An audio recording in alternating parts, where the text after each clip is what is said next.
Hello, welcome to another video on the Peach State Transformers channel. And why in tarnation am I wearing this cowboy hat today? Well, it can only mean one thing. We're reviewing the latest figure for everybody's favorite Fuzor, Quickstrike. So hope you'll join me as we take a deeper look into this figure, find out my review, and how does it stack up to the original. Stay tuned. Alright, so as I said, today's video we are focusing on Quickstrike.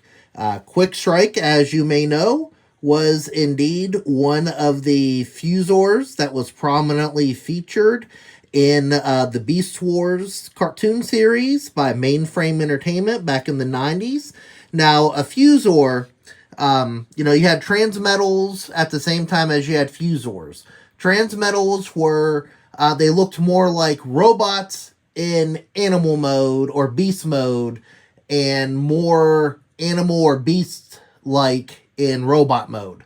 And they usually had a lot of metallic parts to them, a lot of really sought after molds and versions of characters there.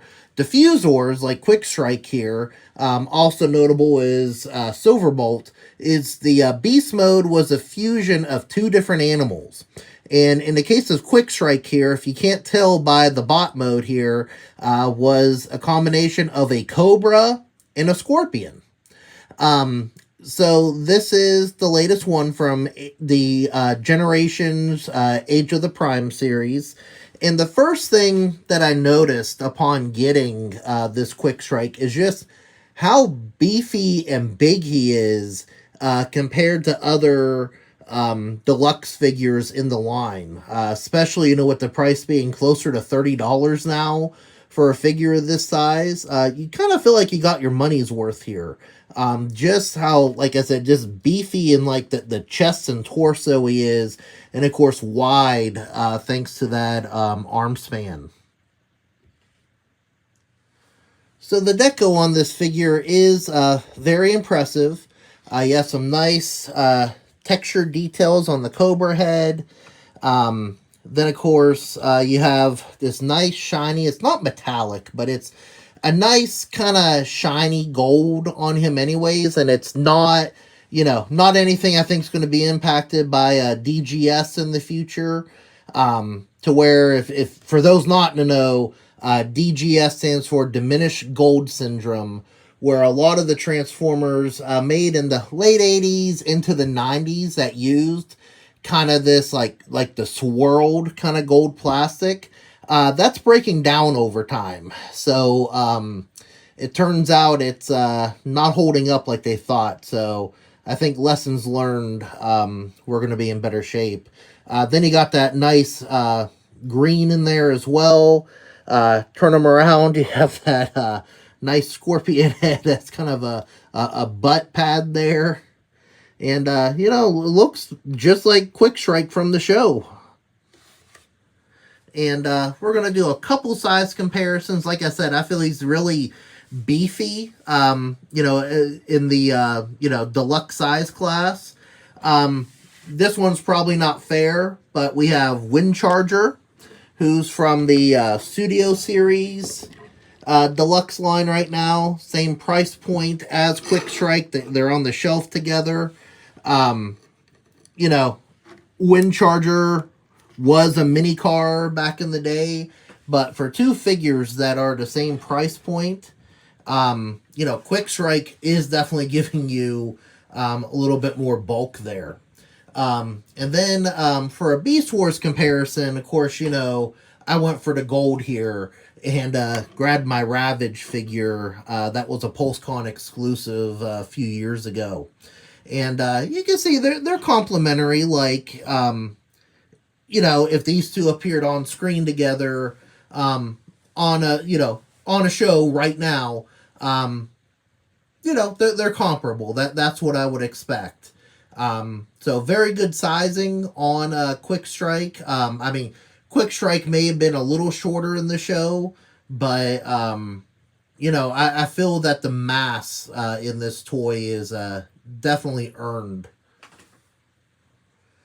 Now, there's one more figure we definitely have to compare this Quickstrike to, and that is Quickstrike, the original toy from the 90s. Again, a Beast Wars Fuzor.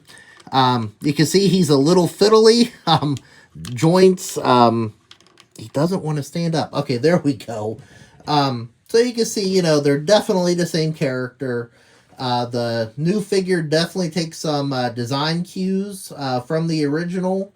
However, the new figure just, you know, as it's bigger, it's more detailed. I mean, if you compare, you know, you have a lot of this translucent plastic, which in and of itself isn't, you know, that sturdy over time. But, you know, you look at the head here, get my camera to focus, and then you look at the new Quickstrike, his head. I mean, there's no comparison. Again, if I could just get that camera to focus. Okay, we'll try to get a group shot here. There we go. So, you know, definitely a lot more detailed, bulkier. I mean, the original Quickstrike was a basic figure, and boy, do I feel old saying this. But, you know, he was about $5 when he first came out, versus the almost 30 that we're paying now thanks to tariffs. You know, and even without tariffs, you know, 25 is what you're looking at for a deluxe. So, definitely there's some expected improvements that should be made there. You know, going back to that Cobra head, you know, they do look somewhat similar. You know, the thing that's nice about the new Quickstrike is if you look in the Cobra's mouth, you can see there's actually a little blaster there. And, of course, in the Beast Wars show, whenever, you know, fights broke out between the Maximals and Predacons, Quickstrike's primary blaster was indeed that Cobra head. So let's transform this guy and take a closer look at him. And actually, before we transform Quickstrike, do want to do a quick 360 look on the turntable here. Again, I've never been a huge fan of the Transformers that have, like, you know, like claws or animal heads or whatever for a hand instead of regular hands. The one exception being G1 Shockwave.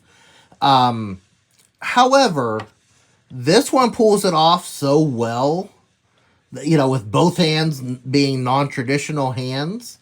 I actually really like it. And again, it's very show accurate and just looks great in those colors.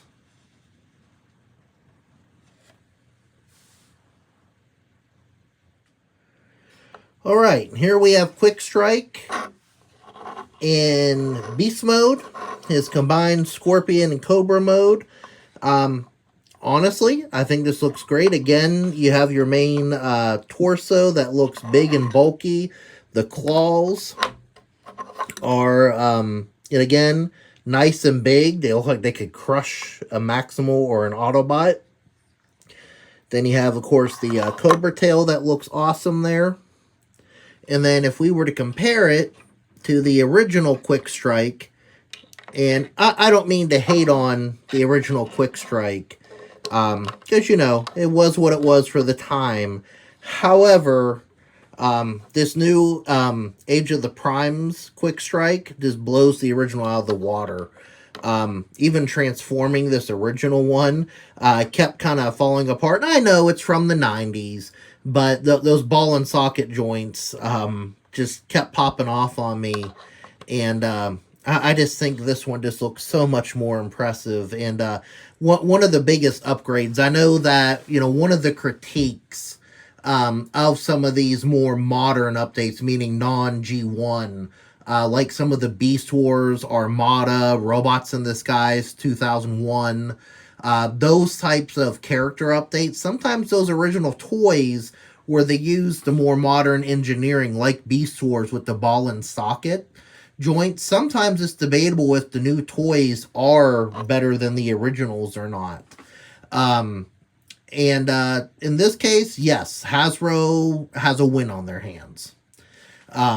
So we're going to just put this one off to the side.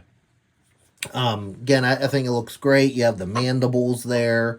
One thing I think makes him look extra freaky, you know, in terms of bugs and stuff, is, you know, yeah, he looks, you know, kind of menacing here.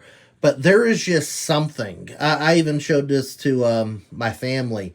When you pick him up by the tail and just have him hanging like this, like you see like a lot of like taxidermy or preserved scorpions, there's something extra creepy about this with just his tail just sticking straight up and him hanging straight down like that.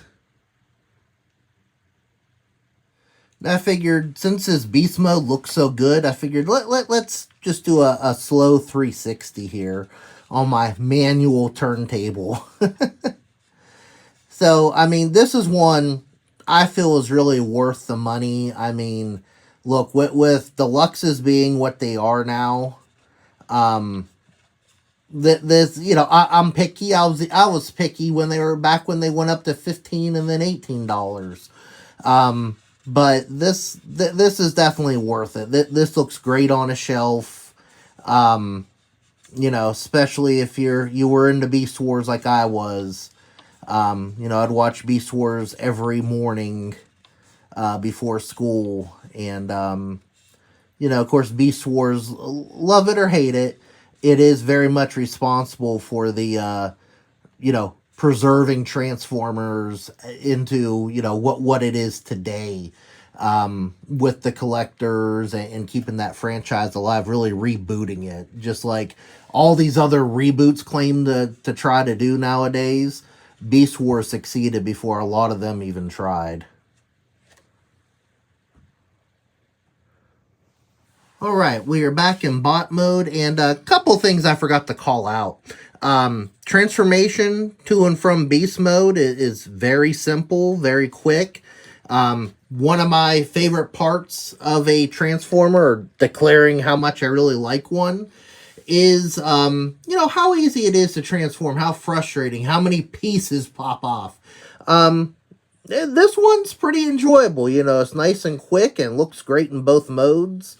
So that's a win in my book. Again, I don't really show the transformations off on this channel, just because there's so many other resources across the internet. However, if everybody really wants me to start including that, leave a comment in the comment section, and I'll see what I can do. The other thing I wanted to call out also is right in the middle here of his claw is this port that you can put a blast effect, or if you want to put, you know, some sort of extra weapon in there, some sort of extra firepower, that would be cool. But let me grab a blast effect. Alright, this is one of the ones that either came with, I believe it came with Commander Class Skylinks, but it weighed them down. But anyways, you know, you can see you can give him that cool effect like he's really raining havoc on some Maximals. And actually here, let's downsize that here. There we go. That's a little more like it, but, you know, that's cool. And, so, no need for any extra accessories, and I think that's why they were able to bulk him up so much, because he's his own weapon.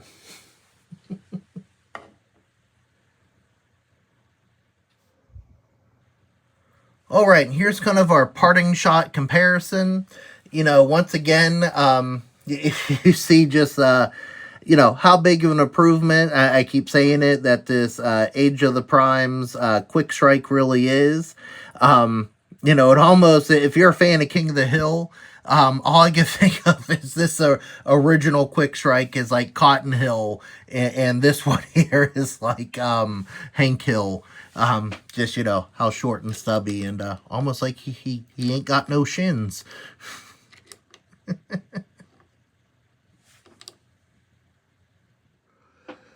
Alright, for those of you wondering, yes, I did do this entire recording with my cowboy hat on in honor of this awesome Quickstrike figure. Again, really no complaints with it. You know I said that about the new Hot Rod also, But, you know, these have really been two home runs from Hasbro lately. Anyways, if you enjoyed this review, I encourage you to give it a like on YouTube. And, of course, subscribe for more Transformers and related content. Try to post regularly. And, of course, leave a comment. You know, you have this figure. What do you think of it? You think it's better than the original? You like Quickstrike? You don't like Quickstrike? Love it, hate it? You know, sound off in the comments there. Also, feel free to visit my other channel, which is Peach State Prime Southern Travel, for, as you guessed it, travel videos. And there's plenty of nerdy stuff on there. A couple of convention stuff on there and forthcoming. And, you know, some toy stores. And I'll try to post some of the Transformers-centric material over here as well. But feel free to give that a look. Anyways, I thank you very much for watching this video. Hope you enjoyed it. Have a great day, and God bless. Yeehaw!